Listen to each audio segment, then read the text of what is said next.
Good morning student, welcome to my class standard 7 subject Hindi. Subject Hindi chapter number 3 आज part 4 करेंगे, है ना। आपके चैप्टर का नाम है सच्चा हीरा।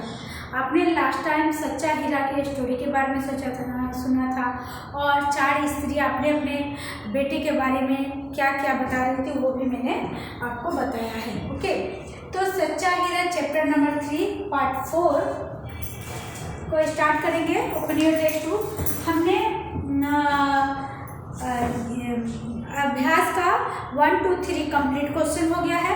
अब प्रश्न नंबर 2 में देखेंगे। पेज नंबर 16 निकाल लीजिए, है ना।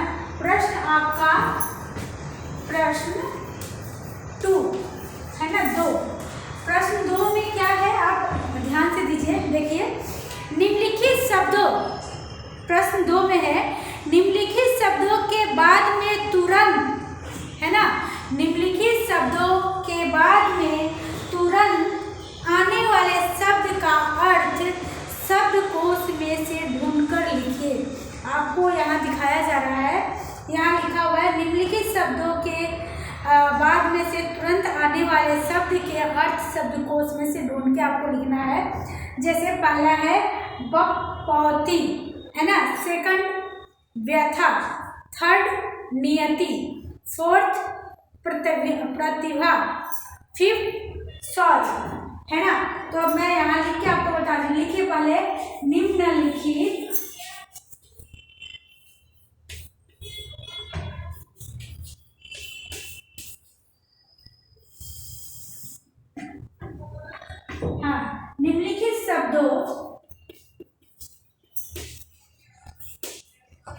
निम्नलिखित शब्दों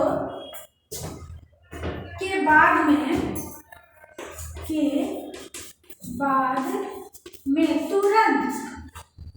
तुरंत आने वाले शब्द, तुरंत आने वाले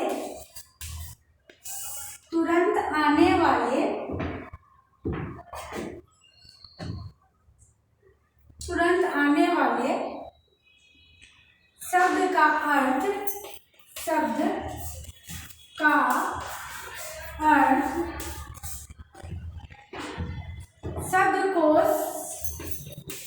शब्दकोश, है ना, शब्दकोश में से ढूंढकर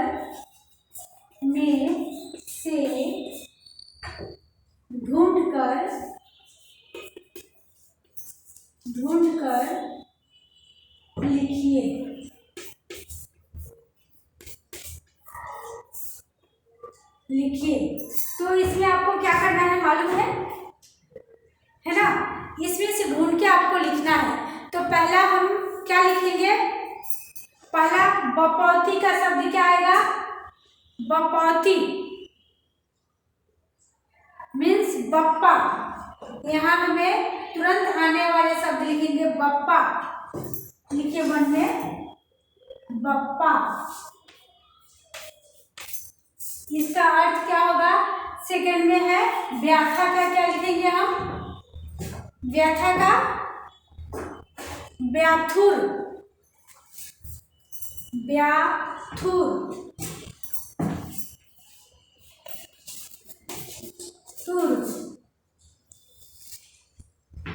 है ना, लिखा।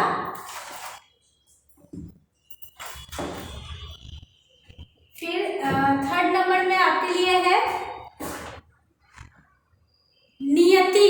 तो नितेंद्रिय, नियति का क्या लिखेंगे हम 3 नंबर में, नियति का है नितेंद्रिय, है ना,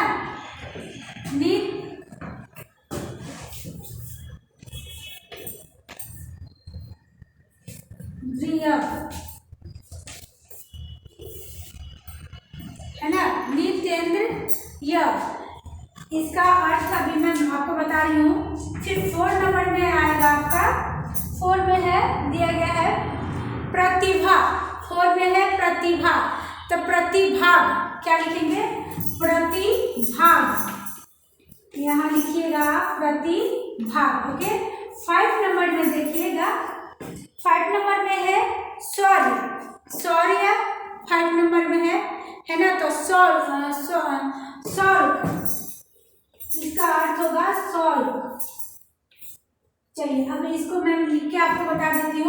बप्पा का पहला हमने क्या लिखा, बप्पा, तो बप्पा मीन्स पिता, क्या होता है, पिता, यहाँ हम पिता लिखेंगे, पिताजी मीन्स फादर, पापा, ओके। नेक्स्ट व्यथातुर, पीड़ित, पीड़ित, यहाँ हम लिखेंगे व्यथातुर, मतलब व्यथा में सुनाने वाला, पीड़ित, पीड़ित, ओके। नितेंद्रिय, तो इसका लिखेंगे हम जितेंद्रिय, यहाँ लिखिए जितेंद्रिय, ओके, जितेंद्रिय। फिर प्रतिभाग, प्रतिभाग का क्या लिखिएगा, उत्पादन कर, उत्पादन कर, उत्पादन कर, ओके, है ना। सॉल्व,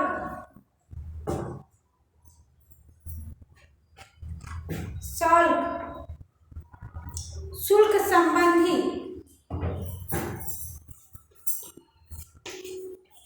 शुल्क संबंधी,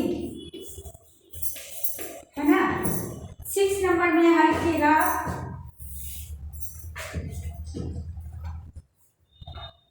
रुचि, लिखिए रुचि 6 में। 7 में लिखिएगा बांटना, बांटना, है ना, बांटना। 8 नंबर में आएगा आपके लिए क्षमा। 9 में उद्धार, उद्धार। और 10 में लिखेंगे हम, 10 नंबर में आएगा आपके लिए अमन, अमन, अमन, है ना। मैं रीड करके बता दूं, 6 में रुचि, 7 में बांटना, 8 में क्षमा, 9 में उद्धार और 10 में अमन, है ना। तो अभी हमने क्या लिखा, रुचित, 6 है रुचि, तो उसका क्या लिखेंगे हम, रुचित, यहाँ हम लिखेंगे रुचित। 7 में बांटना है तो क्या लिखेंगे हम, 7 में बांटना है तो बाटा मीन्स हिस्सा, यहाँ लिखेंगे बाटा मीन्स यहाँ हिस्सा लिखिएगा, है ना। और यहाँ रुचित का लिखेंगे हम मनचाहा, रुचित मीन्स मनचाहा, मनचाहा। फिर क्षमा, क्षमा मीन्स क्या होता है,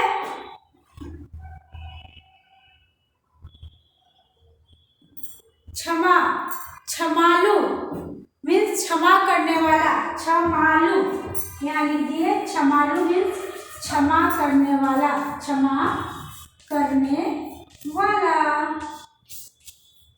वाला, ओके, क्षमा करने वाला। फिर उद्यान, उद्यान मीन्स क्या लिखेंगे आप, उद्यान का उद्यानिक, बाग बगीचे लगाने का काम, उद्यानिक लिखेंगे हम, उद्यानिक, उद्यानिकी माने बाग बगीचे लगाने वाला काम, बाग बगीचे लगाने वाला काम, यानी कि बाग बगीचे लगाने वाला काम,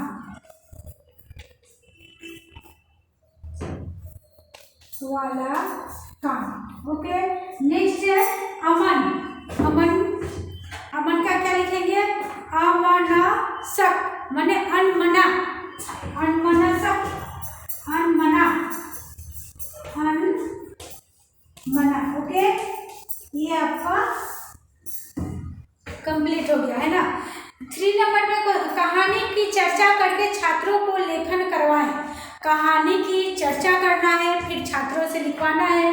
राजा का बीमार पड़ना, वैद्य की असफलता, किसी अनुभवी बूढ़े की सलाह, किसी सुखी मनुष्य का कुर्ता पहनो, राजा का कुर्ता खोजने लग जाना, मेहनती किसान को देखना, सुख का रात समझना, ओके। तो ये क्या है, एक कहानी है, इस पे हमें चर्चा करना है और बताना है कि इसके बारे में क्या है ना। तो एक दूसरे से चर्चा करेंगे।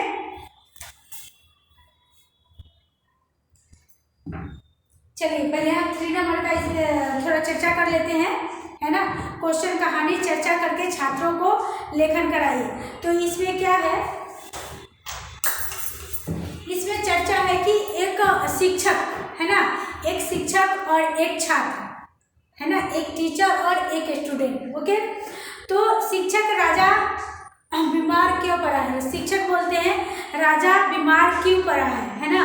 तो एक छात्र बोलता है क्योंकि वह किसी प्रकार का श्रम नहीं करता था। क्या है, क्योंकि वह किसी प्रकार का श्रम नहीं करता था। चलिए पहले मैंने कहानी का चर्चा लिखना है, तो यहाँ पे लिख दो आपको, फिर इस पर हम चर्चा करते हैं।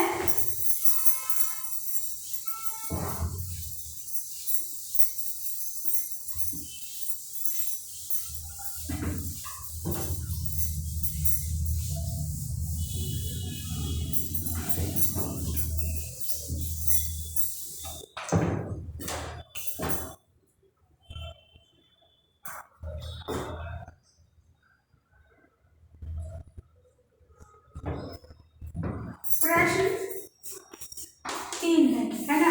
तो इसमें है कहानी की चर्चा करके, कहानी की चर्चा करके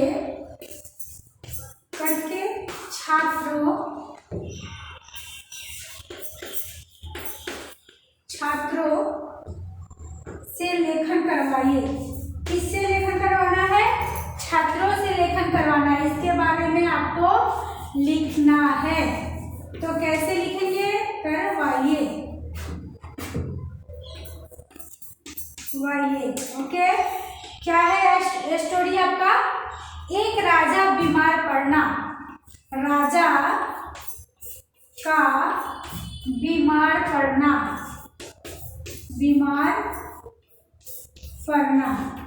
ओके, ठीक है, बीमार पड़ना। सेकंड है वैद्य की असफलता,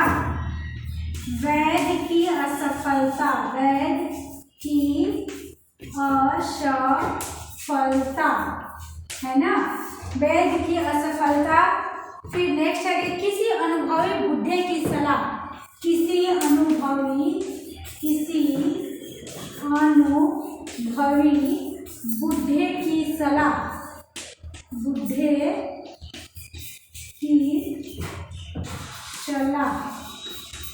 है ना। फिर हम लिखेंगे किसी सुखी मनुष्य का कुर्ता पहनो, किसी सुखी मनुष्य का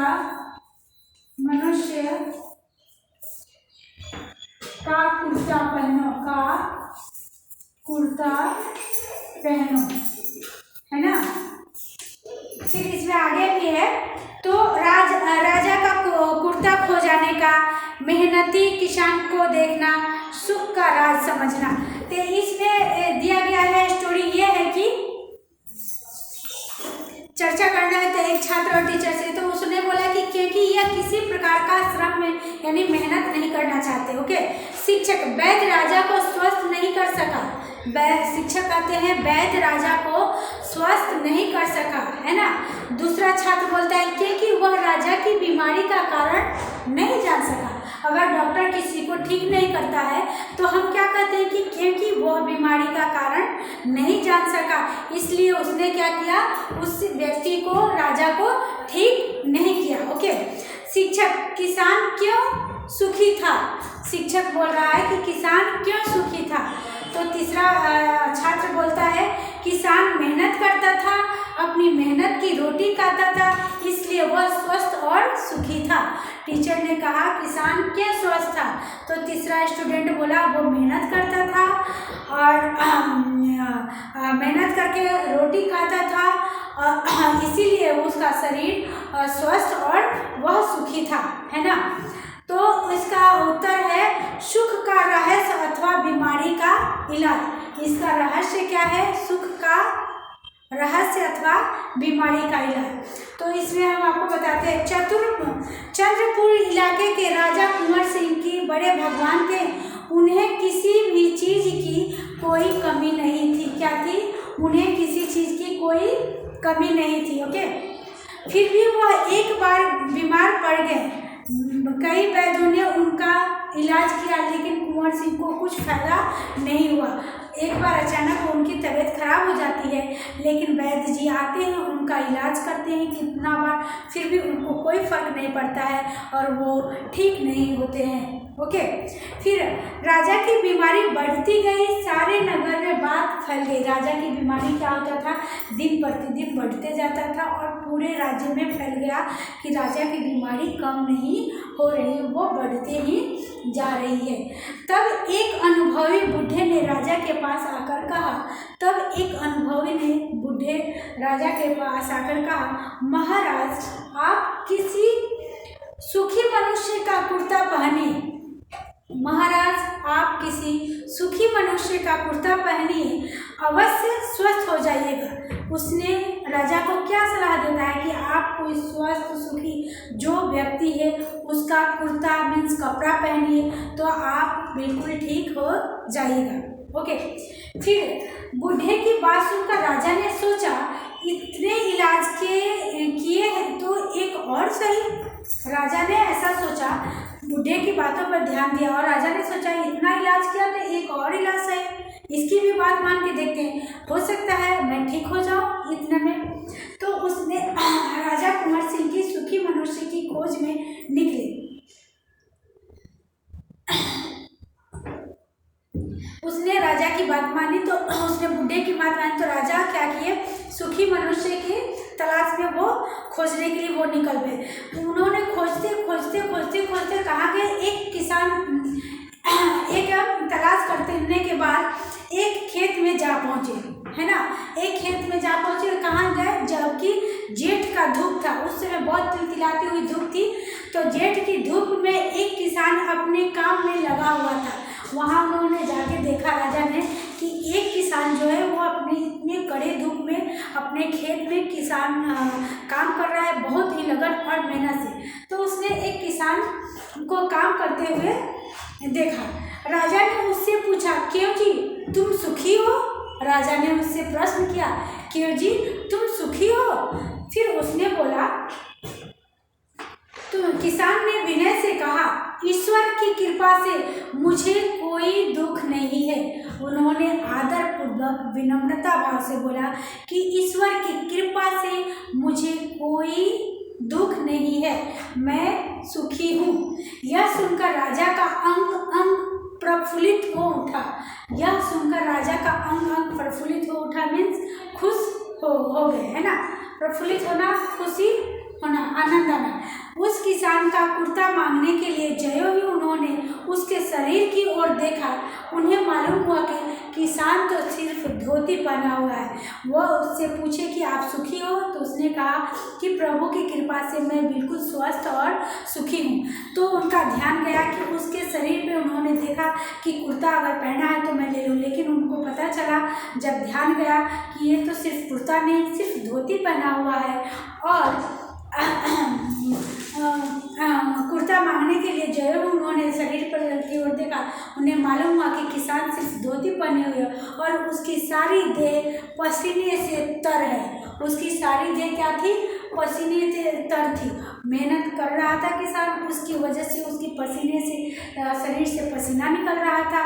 लेकिन उस बुढ़ा का बताने का इशारा क्या था वो आप आगे सुनेंगे, है ना। पसीने से तरती। तुरंत राजा समझ गया कि कठिन श्रम करने से, तुरंत राजा को समझ में आ गई बात कि कठिन परिश्रम करने से, है ना, श्रम करने के कारण ही यह किसान सुखी है। राजा को तुरंत समझ में आया कि ये किसान आज सुखी है तो क्यों है, इसलिए है कि उसने खुद मेहनत से अपना खेत का काम कर रहा है, खेत में, और पसीना अपने शरीर से निकाल रहा है। तो वो पसीना जो निकल रहा है वो कौन सा निकल रहा है? सुखी का पसीना, मेहनत का पसीना। मेहनत की कमाई से जो हम खाते हैं, है ना, तो देह से पसीना। तुरंत राजा समझ गया कठिन परिश्रम करने के कारण यह किसान सूखे। राजा ने आराम चैन छोड़कर परिश्रम करना का संकल्प किया। राजा ने क्या किया, जो आराम से ठाट बाट से जिंदगी जीते थे, तो उन्होंने उसी से संकल्प किया कि आज से मैं भी मेहनत करूँगा, श्रम करूँगा।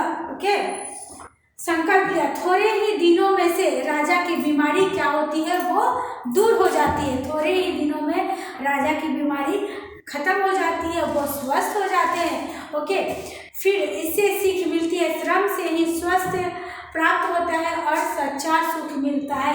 हमें सच्चा सुख कैसे मिलेगा और हमारी बीमारी कैसे खत्म होगी, जब श्रम मेहनत हम करेंगे तभी हमें अच्छे सुख शांति मिलेगी और शरीर स्वस्थ होगा। ओके, तो ये कहानी आपका यहाँ कंप्लीट हो गया। चलिए 4 नंबर के भी कहानी में है, तो उसको लिखूंगी नहीं, मैं ओरल बता देती हूँ शॉर्टकट में आपको। 4 नंबर में है, निम्नलिखित अपूर्ण कहानी को अपने शब्दों में मौखिक एवं लिखित पूर्ण कीजिए। इसमें आपको मुख से बोलना भी है और लिखना भी है। कहानी है, पुराने जमाने की बात है, कनकपुर देश की दरबारियों की ख्याति देश विदेश में फैली हुई थी। उनकी बुद्धि की प्रशंसा सुनकर दूसरे देश के दरबारी उनकी परीक्षा लेने के लिए आए, है ना। तो इसका स्टोरी यह बताता है कि पुराने जमाने की बात है कि कनकपुर देश के दरबारियों की ख्याति देश विदेश में फैली हुई थी, है ना। उनकी बुद्धि का प्रशंसा सुनकर दूसरे देश के दरबारी उनकी परीक्षा लेने के लिए आते थे। उसके एक हाथ में असली फूलों की माला और दूसरे हाथ में नकली फूलों की माला था। क्या था, एक हाथ में असली फूलों का माला, दूसरे हाथों में नकली फूलों का माला था। उसी माला थी। उसने दरबारियों से कहा, श्रीमान क्या आप हाथ लगाए बिना, उसने दरबारियों से कहा कि श्रीमान इसमें हाथ लगाए बिना आप बता सकेंगे कि इनमें से कौन सी माला असली फूलों की है और कौन सी नकली है। उन्होंने यह प्रश्न किया कि आप बिना हाथ से टच किए हुए आप क्या बता सकते हैं कि इस हैंड में, राइट में कौन सा फूल है और लेफ्ट में कौन सा फूल है, नकली है या असली है। ओके, तो उसने कहा, तो सभी दरबारी आश्चर्य में पड़ गए। दोनों मालाएं बिल्कुल समान लग रही थी, दोनों में कोई उनको डिफरेंस नहीं लग रहा था, एक जैसा दिख रहा था, है ना। तो विदेश के दरबारी के प्रश्न का उत्तर देना मुश्किल था, पर आखिर एक बुद्धिमान दरबारी खड़ा हुआ। विदेश को जो दरबारी था उसको ये क्वेश्चन का आंसर देना बहुत मुश्किल था, लेकिन एक दरबारी वहाँ खड़ा था, उसके लिए शायद यह दरबारी खड़ा हुआ था तो वो बुद्धिमान था, है ना।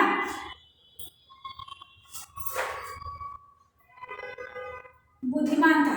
इसका उत्तर है कि उसने खड़ा हुआ, है ना। उसने कहा इसमें कौन सी बड़ी बात है, इन दोनों मालाओं के सामने उद्यान के एक पेड़ की डाल पर लटका दी जाए। उसने कहा इसमें कौन सी बड़ी बात है, इन मालाओं का एक उद्यान पे पेड़ पे लटका दी जाए, है ना। उसी दरबारी की बात मानकर वे मालाएं पेड़ पर लटका दी गई, है ना। कुछ ही समय में भन करती हुई, कुछ ही समय में भन करती हुई मधुमक्खियाँ आई और एक माला पर बैठी, दूसरी माला पास में भी मक्खी नहीं गई। उसने अपनी बुद्धिमानी लगाई कि अगर नकली और असली का पहचान करना है बिना हाथ लगाए, बिना टच किए, तो कैसे कर सकते हैं। तो उसने कहा कि इन दोनों माला को एक पेड़ पे लटका दिया जाए। थोड़ी देर में क्या होता है कि जो असली माला होती है उसमें मधुमक्खियाँ बिन करके आके बैठ जाती है, जो नकली माला होती है उस पर वो नहीं। जिस माला पर मधुमक्खियाँ बैठी वही असली फूलों की माला है, दूसरी नकली फूलों की माला है ना। उनसे पता वो कर लिया कि जिस पे मधुमक्खियाँ बैठती है वही असली है और जिस पे नहीं बैठी है वो नकली है। उस दरबारी की बुद्धि के सामने सबने प्रशंसा की। दूसरे देश के दरबारी ने भी कनकपुर के दरबारी का लोहा मान लिया। इससे कनकपुर दरबार की ख्याति हो गई और ख्याति भी बढ़ गई। उसी से उसके जय जयकार होने लगा, प्रशंसा होने लगा कि वह कितना बुद्धिमान है और कैसे वो बुद्धिमानी से राजा के प्रश्नों का उत्तर दे दिया और उसका जय जयकार हुआ। इसीलिए हमें हमेशा बुद्धिमानी से काम करना चाहिए। स्वस्थ रहने के लिए क्या करना चाहिए? हमें मेहनत करना चाहिए, शारीरिक मेहनत करना चाहिए, मानसिक मेहनत करना चाहिए, तभी हम स्वस्थ रह सकते हैं और अपनी कामयाबी के मंजिल पर जो चाहिए वहाँ हम जो चाहिए वो पा सकते हैं, जहाँ जाना है वहाँ जा सकते हैं, हम यानी कि कामयाबी तक पहुँच सकते हैं। Okay, Hari Om, thank you.